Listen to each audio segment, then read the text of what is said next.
Mis hermanos, buenos días, buenas tardes, buenas noches para todos. Me alegra saludarlos. Qué alegría es continuar estudiando la palabra del Señor. Estamos estudiando el capítulo 23 del libro de Lucas.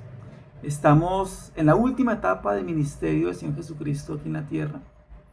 Y en los últimos estudios, mis hermanos, veíamos que el Señor Jesucristo fue llevado a juicio, un juicio religioso, ante el Sanedrín, ante el sumo sacerdote, ante el pueblo judío que quería condenarlo.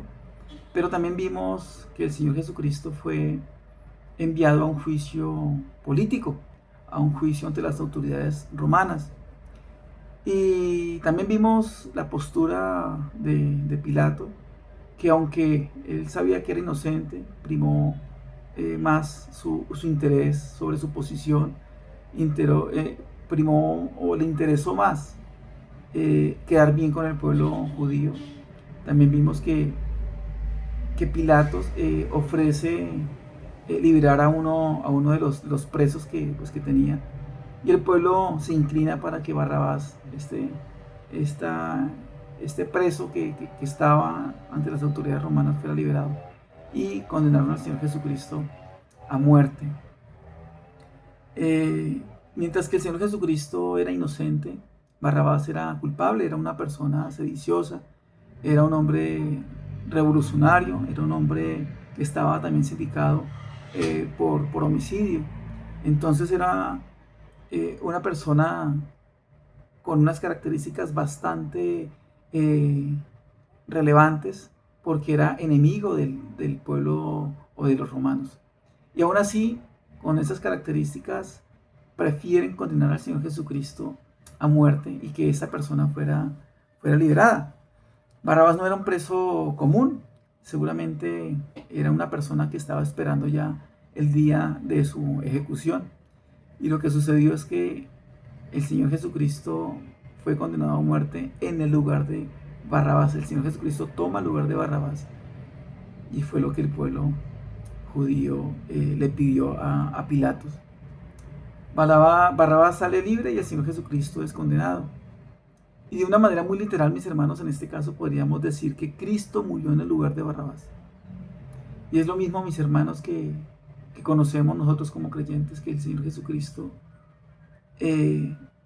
murió por nosotros.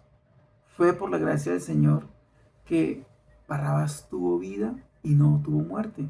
Pero por la gracia del Señor, mis hermanos, tú y yo también tenemos vida eterna.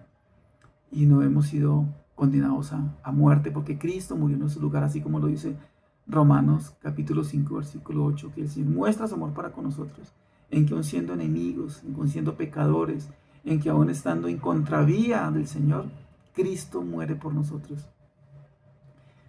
Barrabás tal vez ese día se levantó creyendo que iba a morir, y resulta que se aparece un tal Jesús de Nazaret, y ocupa el lugar de Barrabás. Y también vimos, mis hermanos, que Pilatos termina lavándose las manos, como si esto le sirviera para quitarse, para evadir su responsabilidad. Y suelta a Barrabás y envía al Señor Jesucristo a la muerte. Entonces, mis hermanos, con este recordatorio, vamos a empezar con la enseñanza en esta ocasión. Yo los invito para que miremos el capítulo 23, desde el versículo 26 hasta el 34, si el Señor lo permite, que es el que vamos a estudiar. Y que el Señor sea guiándonos en este momento tan especial de estudio de su palabra, que nos llene, que nos muestre sus verdades, mis hermanos, porque la palabra del Señor es viva y es eficaz y siempre tiene algo para enseñarnos. Alabado sea el Señor.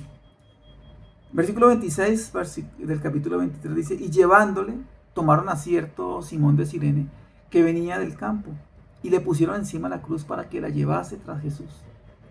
Y le seguía gran multitud del pueblo y de mujeres que lloraban y hacían lamentación por él. Pero Jesús, vuelto hacia ellas, les dijo: hijas de Jerusalén, no lloréis por mí, sino llorad por vosotras mismas y por vuestros hijos, porque aquí vendrán días en que dirán: bienaventuradas las estériles, y los vientres que no concibieron, y los pechos que no criaron. Entonces comenzarán a decir a los montes: caed sobre nosotros, y a los collados: cubridnos. Porque si en el árbol verde hacen estas cosas, en el seco, ¿qué no se hará? Llevaban también con él a otros dos que eran malhechores para ser muertos. Versículo 33. Y cuando llegaron al lugar llamado la calavera, le crucificaron allí. Y a los malhechores, uno a la derecha y el otro a la izquierda. Y termino con el versículo 34. Y Jesús decía, Padre, perdónalos porque no saben lo que hacen. Y repartieron entre sí sus vestidos, echando suertes. El Señor siga bendiciendo su palabra en nuestras vidas, mis hermanos. Vamos a ver el versículo 26. Dice, y llevándole tomaron a cierto Simón de Cirene que venía del campo y le pusieron encima la cruz para que la llevase tras Jesús.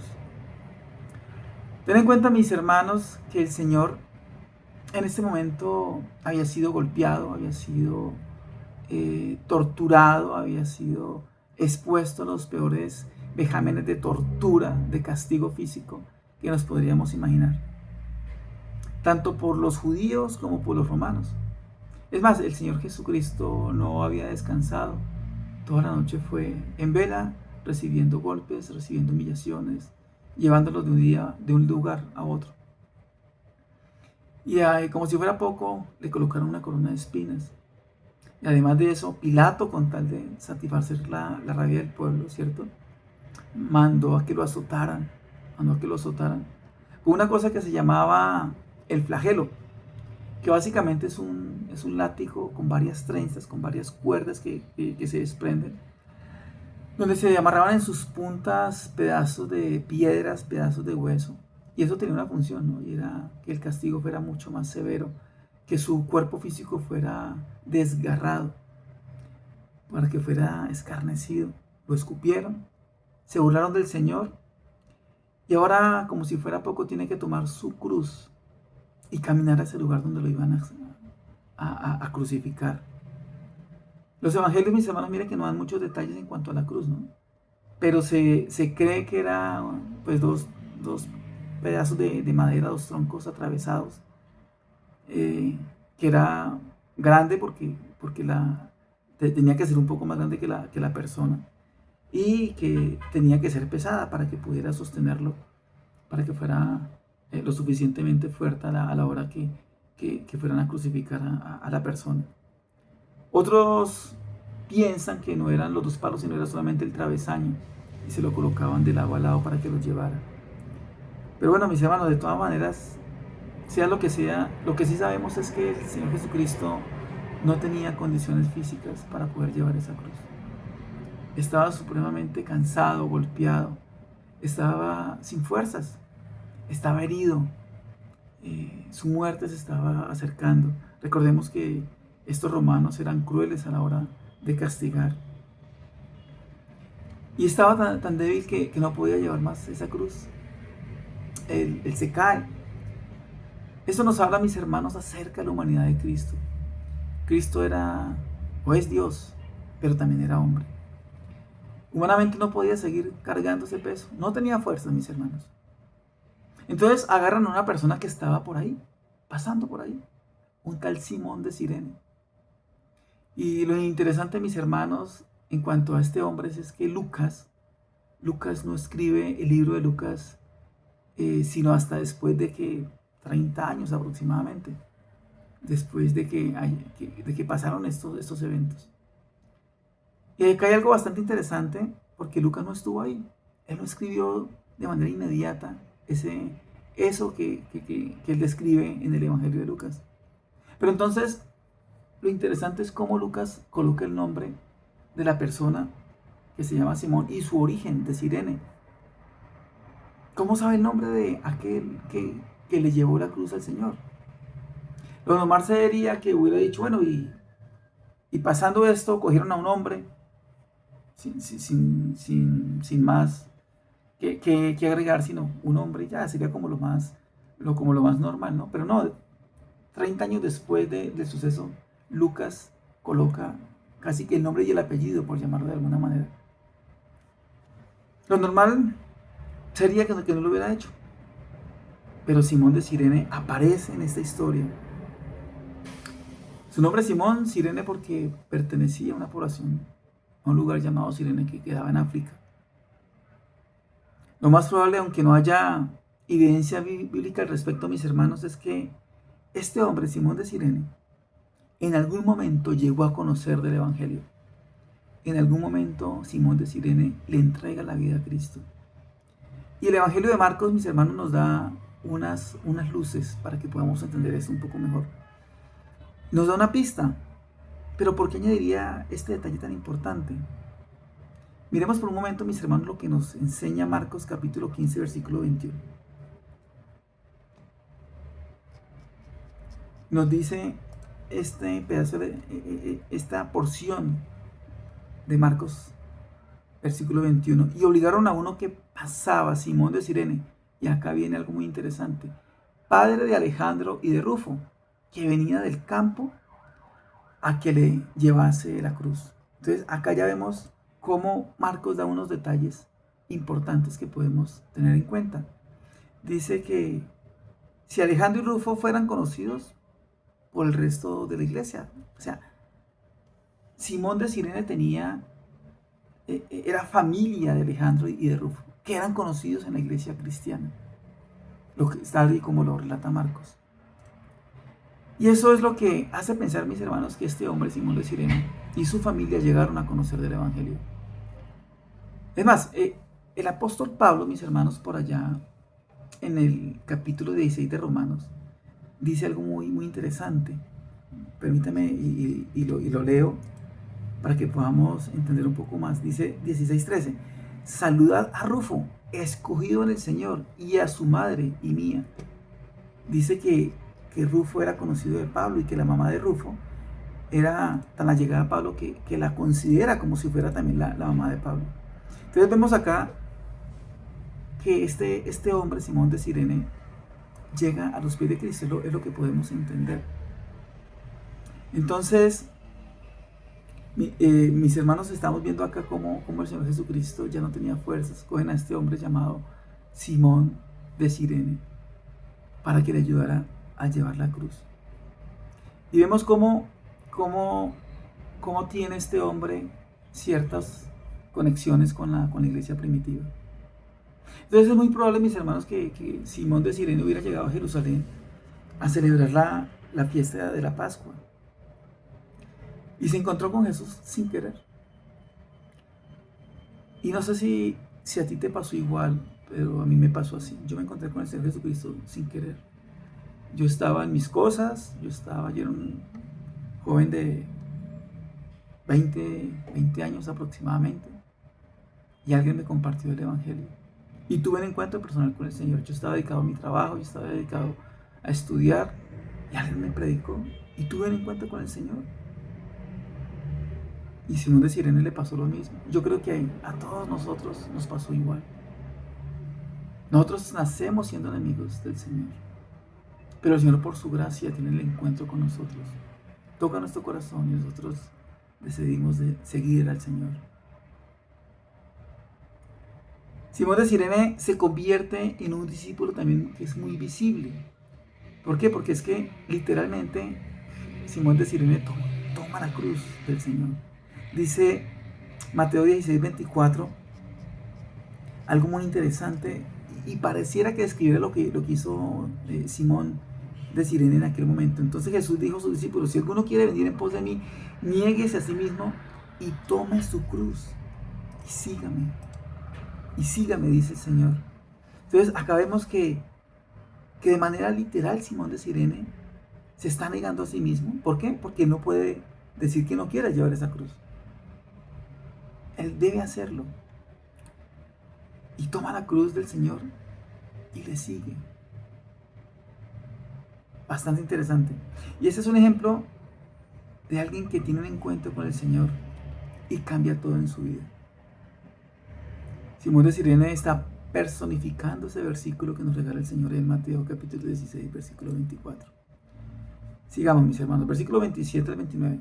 Y le seguía gran multitud del pueblo y de mujeres que lloraban y hacían lamentación por él. Pero Jesús, vuelto hacia ella, les dijo: hijas de Jerusalén, no lloréis por mí, sino llorar por vosotras mismas y por vuestros hijos, porque aquí vendrán días en que dirán: bienaventuradas las estériles y los vientres que no concibieron y los pechos que no criaron. Estas mujeres que están ahí, mis hermanos, pareciera que no fueran del círculo cercano del Señor, no, no son como las Marías que seguían al Señor Jesucristo por todo lado, sino mujeres comunes y corrientes que estaban presenciando este evento, tal vez conocían al Señor, de cerca o de lejos. Y recordemos también que las crucifixiones en Jerusalén eran eventos públicos, donde la gente podía apreciar la forma como eran llevados a la muerte estos hombres. Y esto atraía a bastante gente. Entonces la gente salía a ver quién era el condenado, quién era el protagonista de esa escena. Y ven de pronto que el Señor Jesucristo no podía caminar, lo ven herido, tal vez cojeando, sin fuerzas, herido, sangrando con su corona de espinas, y que no podía cargar más esa cruz. Entonces al verlo así empiezan a llorar, y tal vez lloran de una manera genuina, pero no era por lo que representaba al Señor Jesucristo, lo que nosotros conocemos, sino por lo que ellos estaban viendo era un hombre herido, un hombre desamparado, un hombre condenado a muerte. O sea, este llanto era un llanto como de tristeza. Podrían estar diciendo, pero ¿por qué a él? Mire que él era buena gente, él hacía milagros, a él lo seguía muchísima gente. Bueno, tal vez era un buen predicador, ayudaba a muchos, y eso pues les afecta y lloran.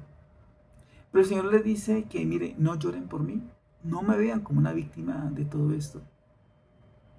Y eso me hace recordar a mis hermanos en las películas, ¿no? En las películas, sobre todo en La Pasión de Cristo, yo tuve la oportunidad de verla y yo creo que todos hemos botado como la lágrima mirando esa película, porque es imposible no conmoverse después de esas escenas que, según los estudios de la Biblia, son muy cercanas a la realidad. Recordemos que el Imperio Romano era bastante cruel a la hora de ejercer castigo sobre los hombres en aquel tiempo. Entonces, estas películas nos muestran, ¿cierto?, las condiciones por las que pasó el Señor. Y casi que nos obliga a decir, pobrecito, Señor Jesucristo. Uno como que se contrae, como que le duele. Y yo creo que sí, que todos los que hemos visto esta película como que nos hemos conmovido. Y terminamos llorando. En algún momento podríamos decir, pobre hombre. Pero Jesús no es pobrecito, mis hermanos. La Biblia nos enseña que es el Rey de Reyes y Señor de Señores. Y eso que le está sucediendo al Señor Jesucristo no fue un accidente. Es el cumplimiento del propósito por el cual el Señor Jesucristo vino a la tierra. Y Él les dice a las mujeres, miren, no tengan compasión de mí. Yo sé quién soy, yo sé qué es lo que vine a hacer. No tengan compasión de mí. Ciertamente Jesucristo, el Señor Jesucristo va a morir, pero también va a resucitar. Y eso es algo curioso, ¿no? Porque cuando la muerte llega a una persona del común, a un hombre, una mujer común y corriente, y llega la muerte interrumpe el propósito de cualquier persona. Y escuchamos dichos como, si no se hubiera muerto, tal vez él estaría en tal lado, o se hubiera hecho esto, yo hubiera hecho lo otro. Si no se hubiera muerto, si no hubiera pasado esto. La muerte interrumpe los planes del hombre. Pero en el caso de Cristo, mis hermanos, la muerte no fue así. La muerte cumplió con el propósito del Señor Jesucristo. Y se voltea y mira a aquellas mujeres y le dice, no lloren por mí. El Señor Jesucristo no es una víctima, sino que lloren por aquellos que tendrán que vivir algo muy fuerte. Y unos años después, en el año 70, mis hermanos, vemos que Jerusalén fue arrasada por el ejército romano. Fue sitiada por un buen tiempo. En esos años la gente murió no solamente de hambre, también fueron asesinados. El Señor Jesucristo de alguna manera estaba también hablando de ese evento. Gente muriendo de hambre, de inanición, niños, mujeres, hombres, ancianos en situaciones terribles. Otros morirían cuando caería el muro y en ese momento iba a entrar el ejército romano, iba a matar a todo al que iba a encontrar. Otros de pronto por salvarse querían esconderse en el templo, pero el templo fue incendiado y iban a morir calcinados. La situación iba a ser terrible, tanto que el Señor les dice que lloren por ustedes, no lloren por mí, les decía el Señor. Ahora bien, en medio de todo eso, mis hermanos, hay una salida. Recordemos que el Señor les advierte y les dice que cuando vean a Jerusalén sitiada, huyan, porque la destrucción del templo ha llegado. Y Josefo, que es uno de los grandes historiadores, manifiesta que cuando Jerusalén fue sitiada, ningún cristiano se encontraba dentro, porque esos cristianos entendieron el mensaje del Señor Jesucristo. Fueron muertos las personas que no reconocieron a Cristo, porque no entendieron el mensaje, no atendieron el consejo del Señor, pero los cristianos sí, y huyeron a tiempo. Versículo 30. Entonces comenzaron a decirlos a los montes, cae sobre nosotros, y a los collados, cubrirnos. Esta frase, mis hermanos, que es la misma frase que dice el apóstol Juan, ¿no? Para referirse a la gran tribulación. Ahora, ¿qué es la gran tribulación? Muchas personas no tienen claro qué es la gran tribulación. Y es el tiempo en el que Dios va a derramar su ira sobre un mundo pecador que lo ha rechazado. Esa es la gran tribulación, más conocida también como la semana 70. Y no es que Dios pierda la paciencia. ¿Sabe que ahora sí van a ver? Me sacaron la rabia, ahora sí los voy a castigar. No. Lo que pasa es que el pecado, mis hermanos, madura hasta el punto que tiene que ser cosechado. Y cuando el pecado es cosechado, llega el juicio. Y así ha sucedido, mis hermanos, con las grandes sociedades, con los imperios a lo largo de la historia. El pecado se cultiva, se madura hasta que tiene que caer. Y así también sucede también con nosotros, mis hermanos, como individuos. Cuando persistimos y persistimos en el pecado, y así también va a suceder con la humanidad. Y llegará el momento en el cual Dios va a derramar su ira como precio justo por el pecado. Y a ese tiempo lo conocemos como la gran tribulación. Y la gente, en vez de arrepentirse, vemos que ven la ira del Cordero. Dice que caigan sobre nosotros montes, prefiero morirme y no arrepentirme. Y lo que el Señor Jesús está diciendo es: cuidado, lloren por ustedes. Porque algunos de ustedes van a tener que vivir el juicio porque no han entendido todavía quién soy, quién está padeciendo de esta crucifixión. Y me ven como una víctima, no me ven como el Señor de sus vidas, cuando realmente Él es el león de la tribu de Judá, el Rey de Reyes, el Señor de Señores, el Altísimo Señor. Entonces vemos aquí a este hombre, Simón de Cirene, que sin saber nada se encuentra con el Señor Jesús y su vida cambia. Y vemos a estas mujeres también, con un corazón tierno y genuino, están llorando por alguien maltratado, pero que no habían entendido quién era Él. Pero sí tendrán la oportunidad de entender. Sí tendrán la oportunidad de entender, mis hermanos. Dice el versículo 31, porque si en el árbol verde hacen estas cosas, en el seco, ¿qué no se hará? Esta frase es como un refrán. Imaginémonos por un momento que queremos quemar una rama, pero es una rama verde. Y aún así podemos prenderla. No va a quemar bien porque está verde. Ahora imaginémonos que si esa rama verde está ardiendo, ¿cómo será si no fuera verde, sino seca? Y lo que el Señor está tratando de decir es: si yo estoy acá y me están rechazando, imagínense cómo será el rechazo cuando yo ya no esté. Lo que el Señor está tratando de decirles es: no me vean como un corderito tierno, como una víctima, como el pobrecito, sino vean quién soy yo. Vean las Escrituras, vean que estoy cumpliendo lo que las Escrituras estaban hablando acerca de mí. Y yo estoy yendo a morir. Yo estoy yendo a la cruz en este momento por ustedes. Versículo 32. Llevaban también con él a otros dos que eran malhechores para ser muertos. Eran condenados también. Tal vez eran conocidos de aquel hombre Barrabás. Y estos dos malhechores que iban con el Señor no tuvieron la misma suerte que Barrabás. Barrabás era uno más, pero Barrabás tuvo la suerte de haber sido intercambiado con el Señor Jesucristo. Y ellos, pobrecitos, no tuvieron esa suerte, pero sí les va a dar una oportunidad, una gran oportunidad. Y el versículo 33 dice, y cuando llegaron al lugar llamado de la calavera, le crucificaron allí. Y a los malhechores, uno a la derecha y el otro a la izquierda. Mis hermanos, el lugar de la calavera en griego es Gólgota. Y en latín se dice Calvario. Ahora, no se sabe exactamente cuál es la razón original de este nombre, ¿no? Algunos creen que la colina era en forma como de una calavera. Otros creen que tomaba este nombre porque allí moría mucha gente, ya que era un lugar de las ejecuciones públicas que hacían. Y Lucas no da detalles de la crucifixión, ni la forma, ni los materiales, ni las características técnicas en cuanto a la crucifixión. Simplemente dice que le crucificaron. Y podríamos entender que pudo haber, no sé, como dos razones, ¿no? Una, pues porque todo el mundo sabía que era una crucifixión.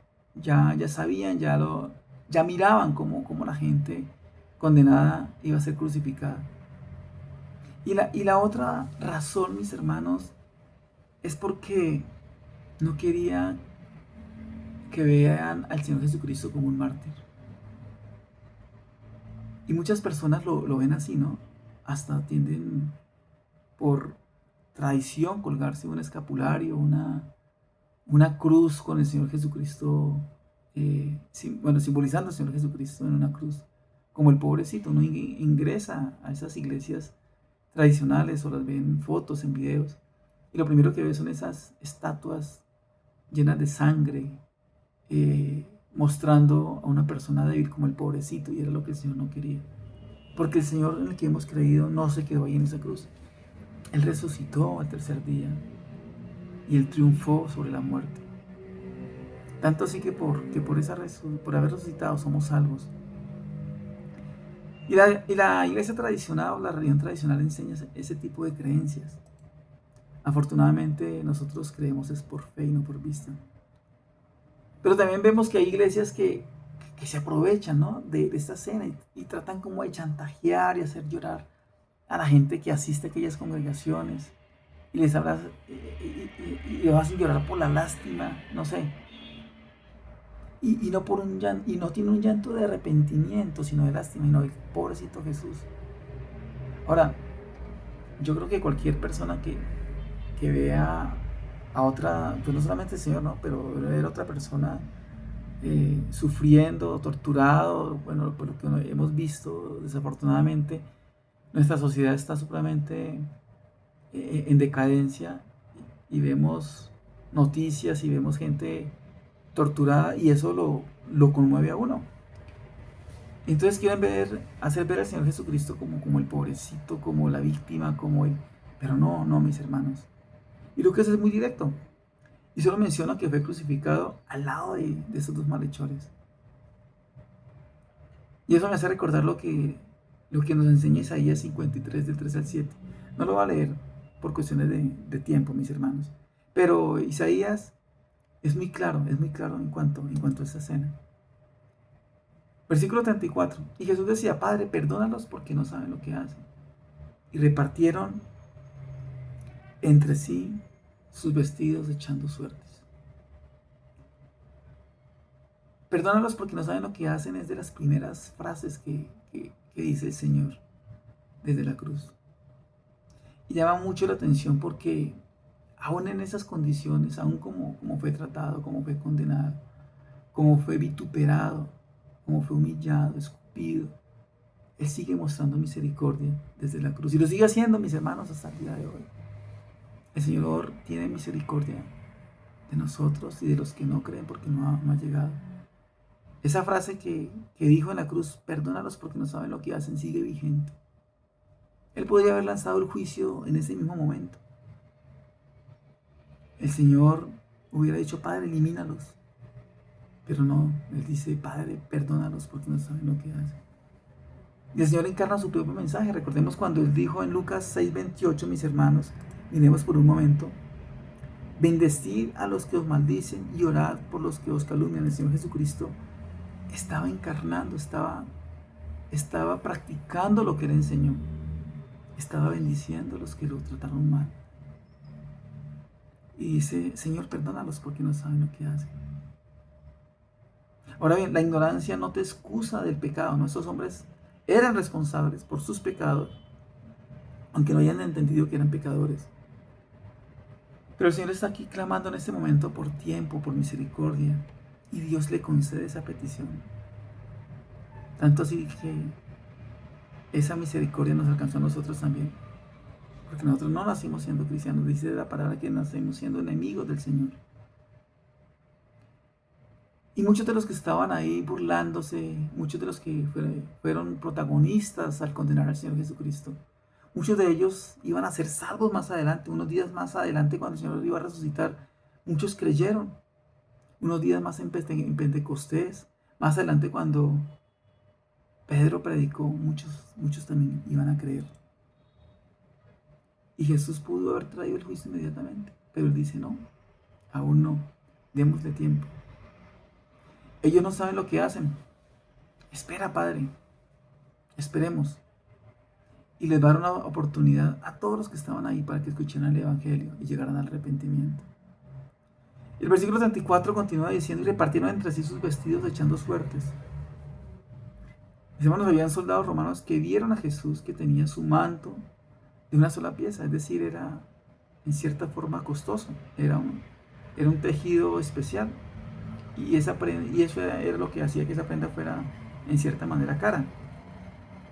Y en vez de partirla en pedazos, deciden rifarla, deciden echarla a suertes para ver quién se iba a quedar con este manto, como un trofeo, ¿no? Y esa es una de las cosas más trágicas que puede presenciar el hombre, mis hermanos. Que alguien teniendo la oportunidad de tener al Hijo de Dios, al Rey de Reyes, al Señor de Señores, lo único que quiere es conseguir algo que puede conseguir de otras maneras. Se parece mucho al evangelio, o mal llamado, ¿no? Evangelio de la prosperidad, que anda por todo lado, ¿no? Uno encuentra ese tipo de doctrinas en todo lado. ¿Tienes problemas económicos? Ven a Cristo. ¿Quieres una casa, un carro? Ven a Cristo. Cristo es la solución. O sea, ¿sabes una cosa? Hay problemas que se pueden resolver, o problemas económicos que se pueden resolver sin Cristo. De hecho, muchos de los grandes millonarios que existen en el mundo pues no son cristianos. Algunos son millonarios porque lo hicieron legalmente, otros no. Unos lo hicieron de manera moral, otros no. Preguntémonos qué pudiéramos tener de Cristo que nadie más puede darte. Bueno, vida eterna, paz, amor por su palabra, una vida con propósito, tener una intimidad con Dios. Eso lo da Cristo. Y aquí están estos hombres romanos y lo único que piensan es en el manto del Señor. Es lo único que quieren de Él. Y no hay tragedia más grande, mis hermanos, que un hombre al ver a Cristo lo único que quiere son cosas que pueden conseguir de otra manera. Y terminan rechazando lo más importante, lo único que Él puede ofrecer, que es vida eterna. Mis hermanos, ¿quién es Cristo para ti? Miremos atrás, ¿quién era Cristo para nosotros? Yo me acuerdo que yo miraba a Cristo de lejos, porque para mí el acercarme a Cristo era algo de religión, algo que me comprometía, y yo quería seguir en mi vida. ¿A qué grupo de personas hacemos parte? Simón de Sirene, que tuvo un encuentro con el Señor. Aquellas mujeres que solamente lo ven como con ojos de lástima, o aquellos hombres que solamente estaban esperando la oportunidad de beneficiarse. Mis hermanos, gracias por este tiempo. Si el Señor lo permite, nos vemos el próximo viernes para continuar estudiando la palabra del Señor. Les mando un abrazo.